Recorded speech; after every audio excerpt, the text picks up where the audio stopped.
오늘의 주요 뉴스입니다.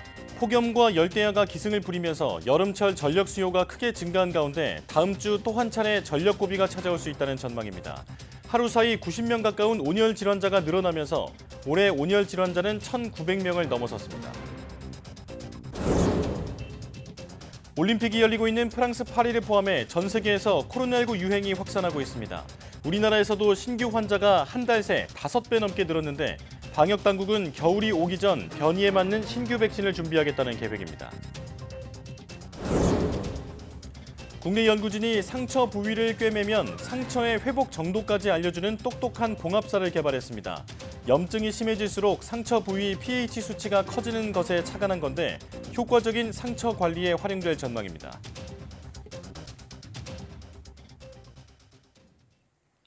여러분 안녕하십니까? 8월 8일 사이언스 투데이입니다. 어제가 가을로 들어선다는 절기 입추였지만 계절은 아직 한여름에 머물러 있습니다. 전국 곳곳에서 최고 체감 온도가 35도를 웃도는 찜통 더위가 이어졌습니다. 김근우 기자입니다.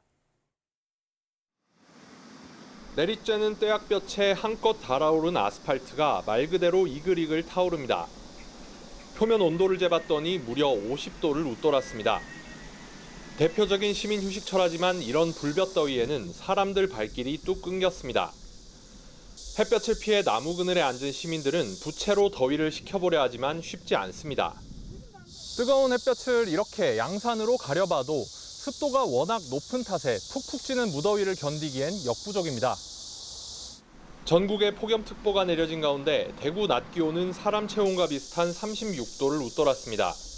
얼마나 더운지 외가리조차 따가운 햇볕을 피해 나무 그늘로 모여들었습니다. 모처럼 나들이 나온 시민들도 더위를 견디지 못하고 앞다퉈 실내로 향합니다. 그냥 데프리카 그 자체인 것 같아요. 못 돌아다니겠어요. 저희도 이제 카페 들어가려고 했는데 웨이팅 하라고만 해서 지금 다른 실내에 찾아 들어가려고 하고 있어요. 더위를 피하기 가장 좋은 곳은 역시 해수욕장. 시원한 바닷물에 몸을 던지고 튜브에 의지해 파도에 몸을 맡겨보기도 합니다. 모래사장에 마련된 파라솔 아래에서 더위를 식히고 모래놀이를 하며 추억도 쌓습니다. 너무 더워서 집에만 있다가 이렇게 바다에 나오니까 시원하고 또 모래놀이도 하고 바다에서 파도 타기도 하고 여러 가지 즐거운 경험을 할 수 있어서 너무 좋습니다. 기상청은 전국적으로 이런 더위가 당분간 이어질 것으로 보인다며 온열 질환 등 건강관리에 유의해달라고 당부했습니다. YTN 김근우입니다. 푹푹 찌는 한증망 더위 속에 YTN 취재진이 기상 관측 차량을 타고 서울 도심을 다녀왔습니다. 같은 서울이어도 환경적 특징에 따라 온도가 무려 20도 이상 차이를 보였습니다. 김민경 기자입니다. 정오 무렵 서울 광화문 광장. 오전에 소나기가 한 차례 지났지만 뜨거운 열기는 여전합니다. 기상청의 관측 차량을 타고 이 지역의 온도를 측정해봤습니다. 공기 중 온도는 32.9도. 체감 온도는 35도 가까이 치솟았습니다. 그런데 도로 표면 온도는 무려 46.7도. 실제 불가마 사우나와 비슷합니다. 고층 빌딩으로 인한 열섬 현상, 잦은 차량 통행으로 인한 열기의 가세, 마지막으로 아스팔트가 햇볕의 열을 흡수했다가 방출하기 때문입니다. 이렇게 차량 내부에 연결된 노트북으로 1초 단위의 노면 온도와 주변 기온, 습도가 기록됩니다. 다음에는 녹음이 우거진 남산 산책로로 이동했습니다. 도로 표면 온도는 29.6도. 같은 서울인데도 광화문과 무려 20도 이상 차이가 났습니다. 햇빛이 가장 중요한 요인이 된다고 볼 수가 있겠고요. 비가 온 직후라고 한다면 통풍이 얼마큼 잘 되는지도 중요하다고 보실 수가 있겠습니다. 절기상 가을이 시작된다는 입추지만 폭염과 열대야는 가을이 생각나지 않을 정도로 기승을 부리고 있습니다. 앞으로 열흘 정도 더 이어질 불가마 더위. 땡볕은 피하고 그늘을 찾아 충분한 휴식과 수분을 섭취해야 건강을 지킬 수 있습니다. YTN 김민경입니다. 연일 계속되는 폭염으로 올여름 온열 질환자 수가 1,900명을 넘어서고 사망자가 18명 나왔습니다. 행정안전부 보고서를 보면 지난 6일 온열 질환자 86명이 더 발생해 5월 20일부터 누적 환자 수가 1,907명으로 늘었습니다. 지난해 같은 기간 온열 질환자는 1,891명, 사망자는 25명입니다. 폭염으로 돼지와 가금류 등 가축은 42만여 마리가 폐사하고 양식장에선 넙치 등 43만여 마리가 죽었습니다. 밤낮을 가리지 않고 폭염과 열대야가 기승을 부리면서 여름철 전력 수요도 크게 늘고 있습니다. 어제 전력 수요는 오후 6시 40분에 92.5기가와트까지 치솟았지만 공급 예비력이 충분해 안정적으로 수급됐습니다. 이에 앞서 지난 5일 오후 5시에는 최대 전력 수요가 93.8기가와트까지 오르며 여름철 역대 최대치를 경신했습니다. 무더위에 냉방 사용이 급증하고 산업계가 여름 휴가를 마치고 복귀하기 시작하면서 전력 수요가 크게 는 것으로 분석됐습니다. 전력거래소는 다음 주 산업계 생산 활동이 전면 재개되면 또 한 번 전력 고비가 찾아올 것으로 전망했습니다. 한여름 피서철을 맞은 해수욕장에서 독성 해파리 쏘임 사고가 급증하고 있습니다. 지난해와 비교하면 사고 사례가 70배 넘게 증가한 지역도 있는데 급증하는 해파리를 막을 방안이 마땅치 않아 피서객들의 주의가 필요합니다. 차상은 기자입니다. 해안가 곳곳에 둥근 물체가 둥둥 떠 있습니다.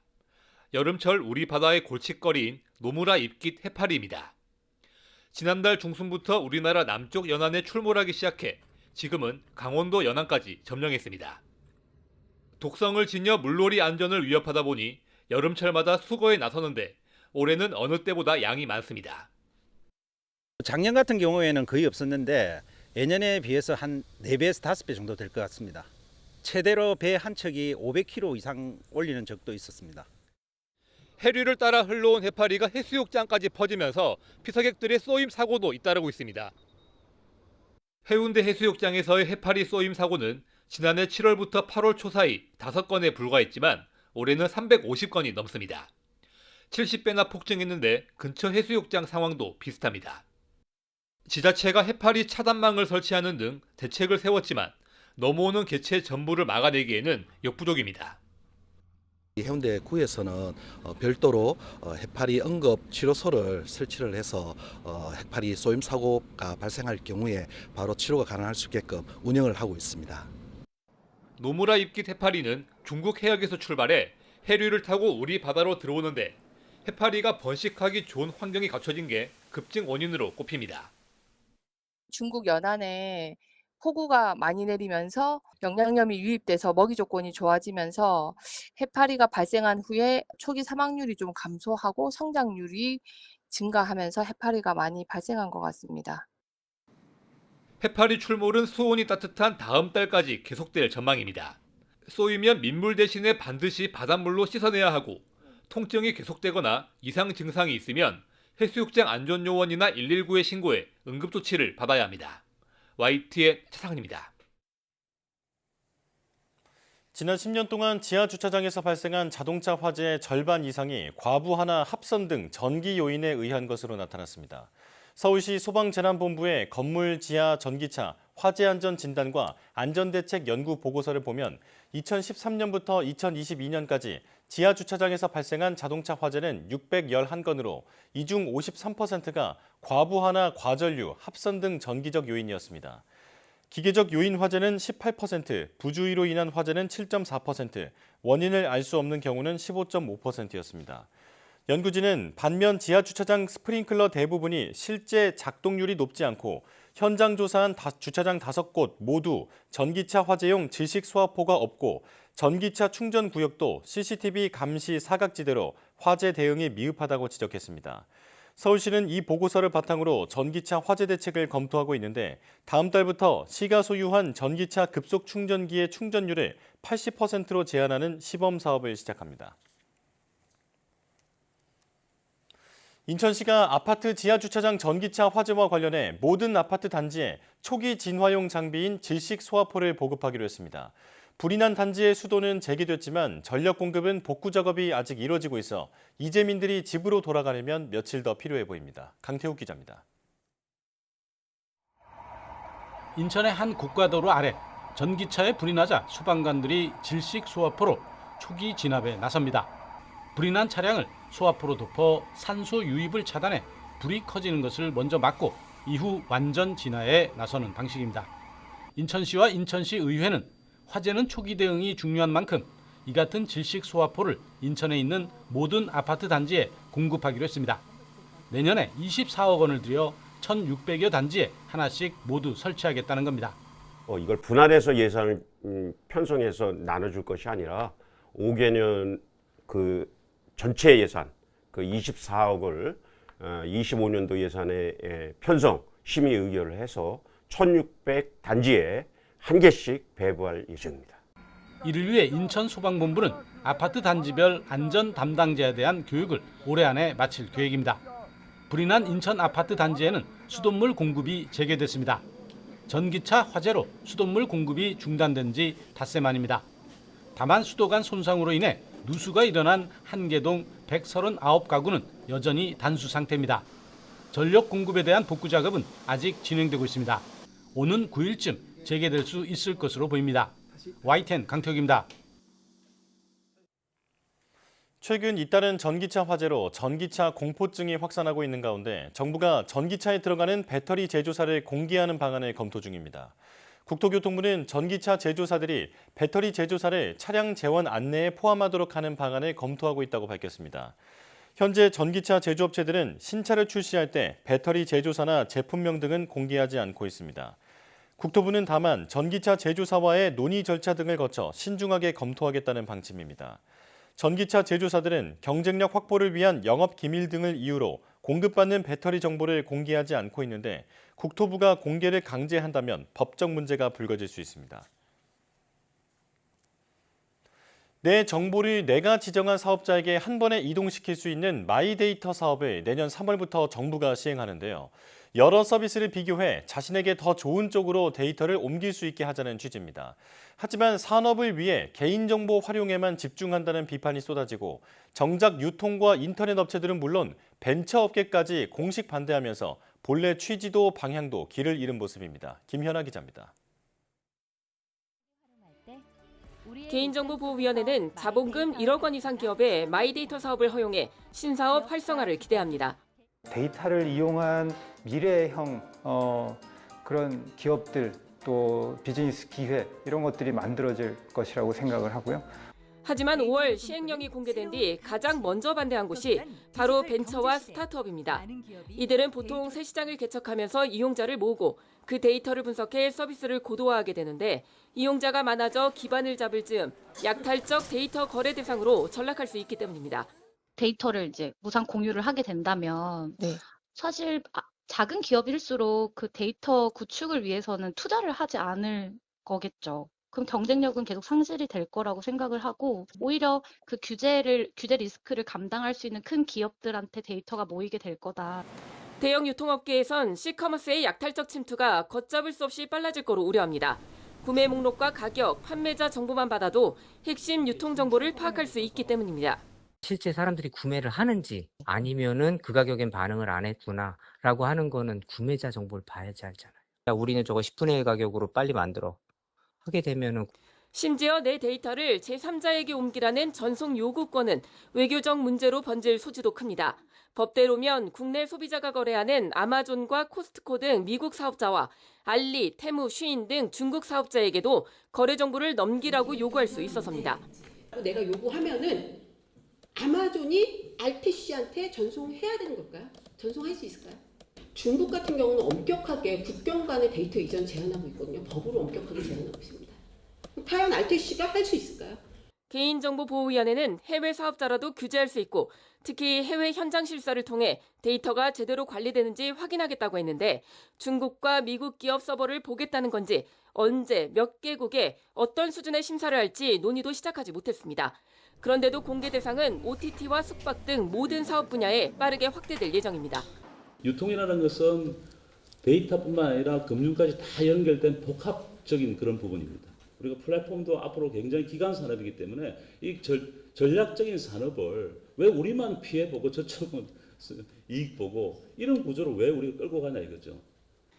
결국 소비자단체는 물론 벤처와 대형 기업 모두 마이데이터 사업의 전면 보류 혹은 폐지까지 요구하면서 이 사업은 누구를 무엇을 위한 것인지 방향을 잃은 모습입니다. YTN 김현아입니다.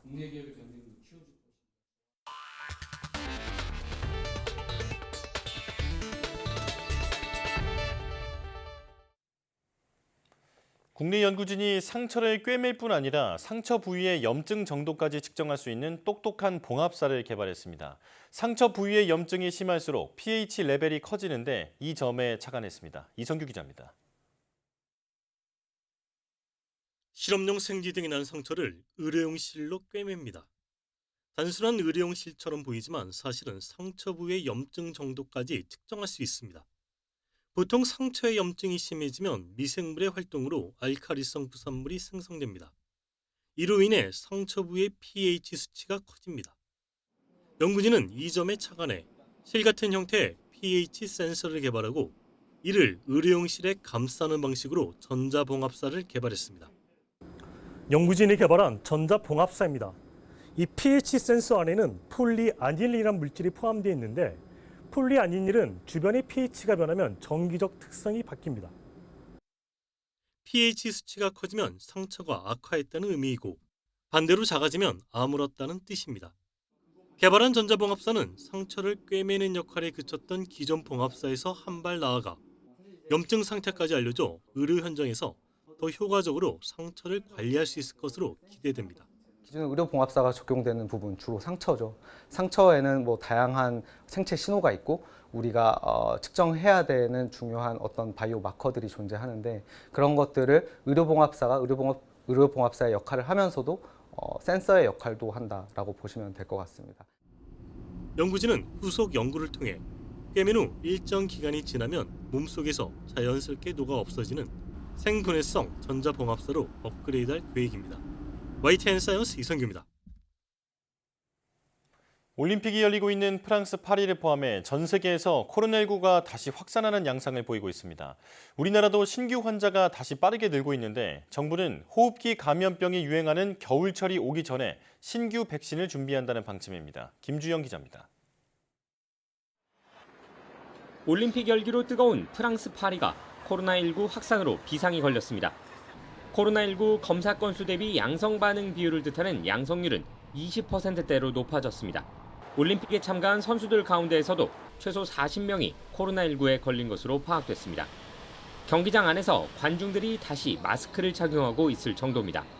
In recent months, regardless of the season, many countries have experienced surges of COVID-19, including at the Olympics. Currently, there are at least 40 athletes who have tested positive.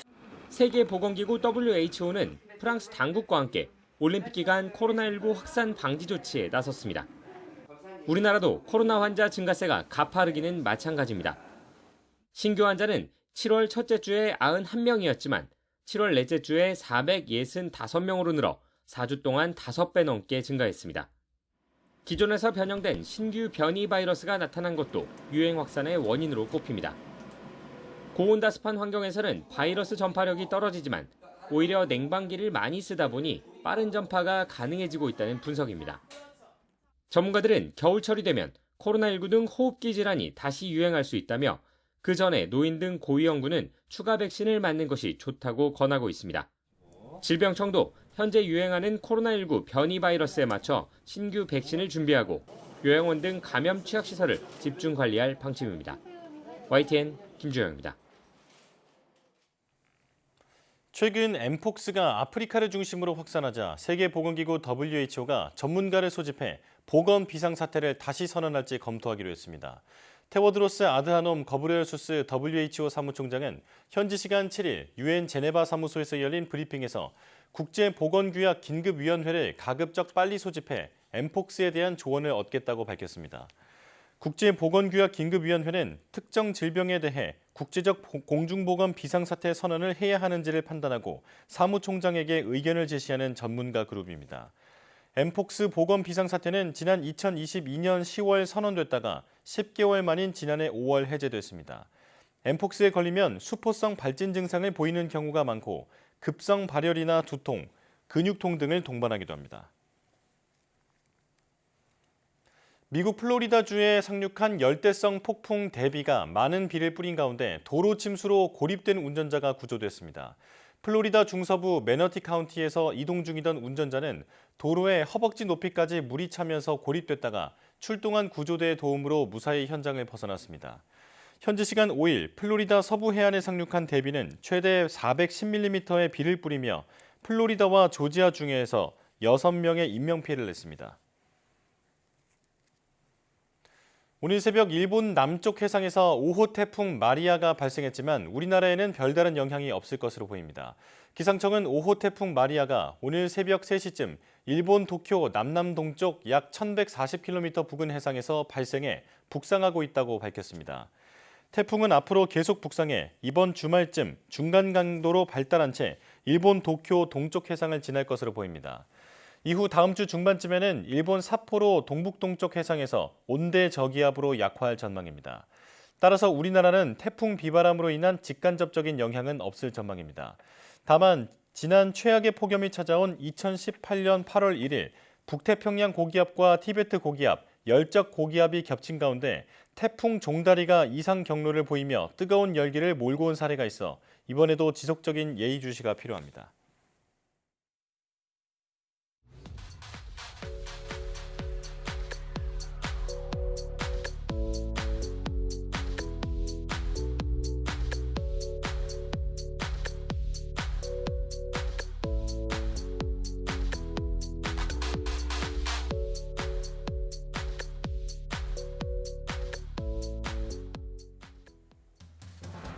어제 술에 취해 전동 스쿠터를 몰다 적발된 BTS 멤버 슈가가 사과문과 함께 술을 마시고 타면 안 되는 줄 몰랐다고 밝혔죠. 하지만 자전거, 전동 킥보드, 전동 스쿠터 모두 술을 마시고 운전하면 음주운전으로 처벌됩니다. 특히 앉아서 운전할 수 있는 전동 스쿠터는 자동차와 마찬가지로 형사처벌 대상인데요. 어떤 종류의 탈 것이라도 술을 마시고 운전하면 안 된다는 점 명심해야겠습니다. 뉴스 마칩니다. 고맙습니다.